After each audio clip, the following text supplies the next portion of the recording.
Hey guys, today we're going to take a look at a game involving positioning, vision mechanics, and hold down mechanics in the third installment of How Not to Throw, the series I did a few years ago that involved 2 episodes. Well, this is episode 3. I'm Killswitch95. This is the M4A3E8. This is a top tier game on Glacier, a not so great map, but this is a map and game in which I've actually had all 3 of these concepts in the same map and match applied. So we're going to take a look at this game in particular for that.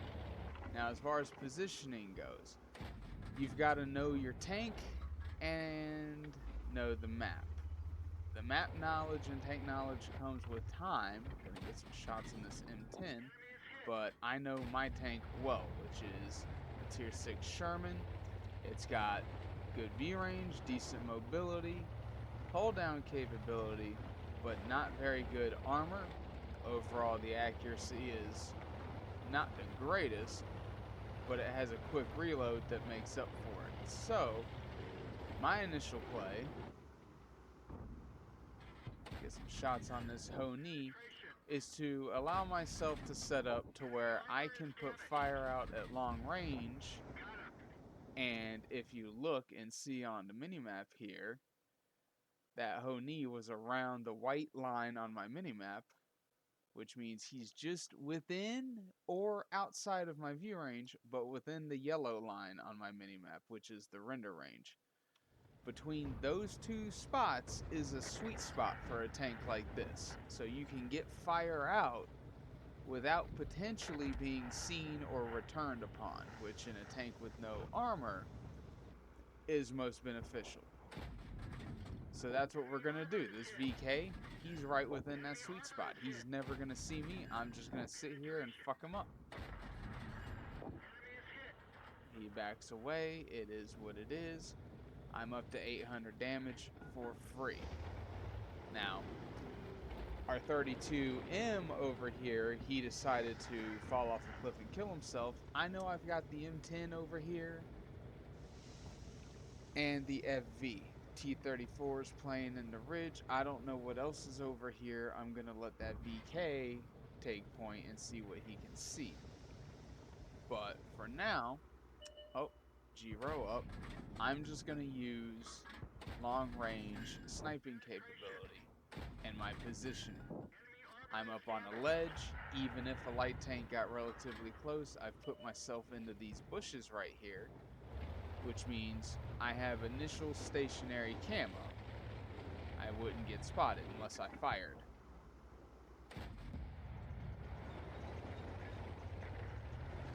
I see the VK got killed, so I'm going to set myself up with my rear facing them so I don't have to back out of this position. This is going to let me drive out if I need to make a quick getaway.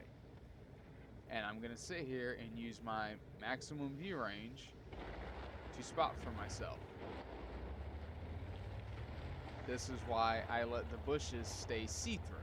I can see through them as long as I don't get fired, or as long as I don't fire, I won't get spotted. If I fire, I would get spotted. But I see the north is losing, so my next position is actually to push south. I'm going to shoot this M10, I'm going to ram this M10, and then kill him with my quick reload. I was thinking about going after the FV, but the VK's got shots on me, so I'm going to just back out altogether, because the M10 RB has really good view range for a tier 5. Good play for him would be to push south and come around. So I cut that off. I know the Wolverine and the VK are both beat up. FV's arty, he's not going to make a push. My south is relatively secure. So we're going to fall back to base and battle what's coming in from the north. This is that positioning aspect. I've got my ass relatively secure. Go back and fight what's the more pressing threat. BK is going to pop up. I can't get a shot. I'm not even going to attempt it. I am going to set up here on this ridge.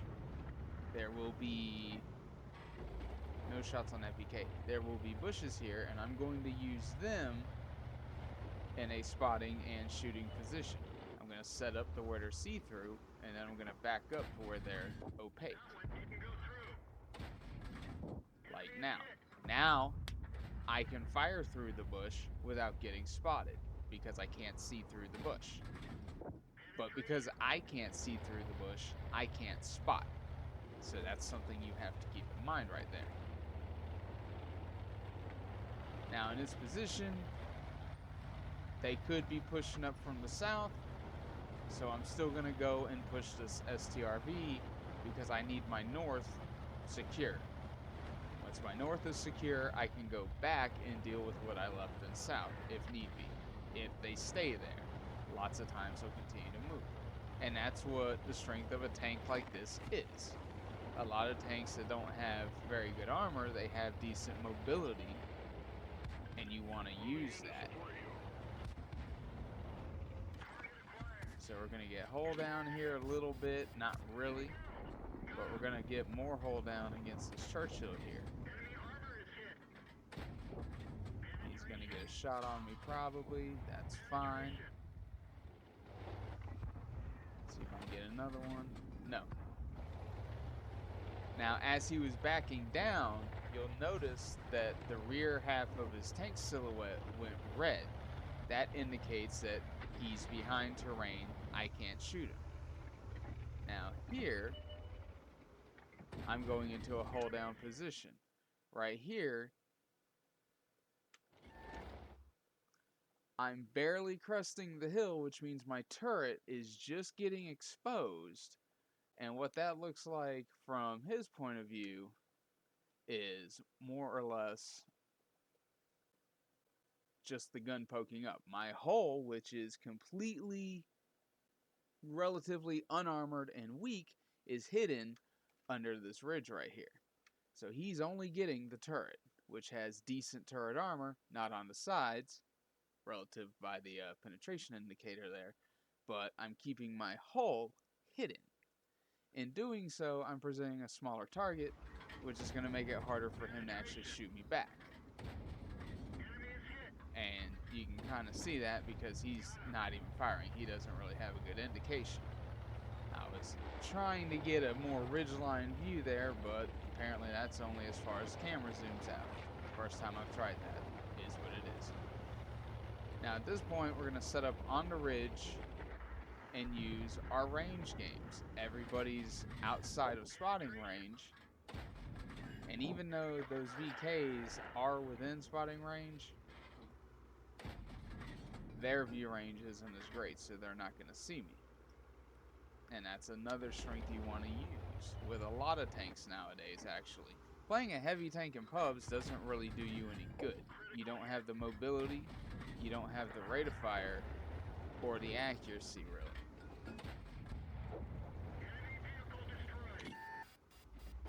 MVK did see me as I fired, because generally when you fire, you lose all camo. There are some old premium tank destroyers in which you don't, like a Dicker Max or an SU-122-44, that do keep their camouflage rating while firing, but those are few and far between, and generally you lose your camo while firing. So if you're a newer player who's getting into middle/higher tier games and you want a way to play that's not going to immediately get you shot at and killed, take a look at what strengths your tank has and play to them. A lot of medium tanks and light tanks are better at range. So use the range game. If you have a decent turret, use the hull down game. If, like a tank like this, you have a little bit of everything, use a little bit of everything. Notice that I did not put myself in a position to where I am directly 1v1ing somebody. The closest thing I did to that was on that M10 in the south, and that was only because I knew I could fire on him, ram him, and fire again and kill him. which means within 3 seconds he'd be dead. Do not take tanks like this into a prolonged 1v1 engagement. You will never win that fight unless they're significantly lower HP. Now, because I know my rounds, I'm going to load HE and do significantly more damage. We're going to secure 3100 damage and 6 kills, which is going to give us top gun and high caliber in this tier 6 and tier 5 game. It's first class, not really showing this game particularly for the end result, but showing it more for the positioning, view range, and hold down mechanics. So if you can learn to use those, then even if you're not necessarily going to win a game, you can put yourself in a position to at least get yourself more damage, which is going to get yourself more experience. Win or lose, more experience is always good. So, with that, this quick impromptu episode 3 of How Not to Throw, use your bushes, use your hold down, and use your map, and use your tank knowledge, which really encompasses more or less the whole game, alright? If you can see through the bush, you can see through the bush. I wouldn't recommend firing through the bush because you'll get spotted. If you can't see through the bush, fire through the bush. You shouldn't get spotted, but you're not going to be able to spot anything either. But if you've got a spotter doing that for you, then you've got a good spot to do that.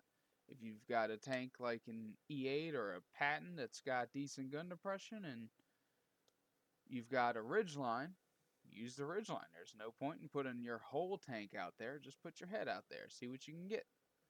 And read your minimap. If you see that one side of the map is falling, then that means you have a decision to make. Either you push the side you're on hard as fuck to get to their cap first, or you do what I did, which is push that side enough to where their team effectively becomes a non-threat, giving you time to retreat, regroup, and take the side that actually lost initially, and then retreat, regroup again, and retake the side you won, which is how we won this game. We were significantly down, but because I flexed pretty much 2-3 times, we were able to come back. So between reading the map, vision, hold down, and tank knowledge, we were able to bring this back and secure a victory. And that is episode 3 of How Not to Throw by Killswitch95. I will see y'all on the next one.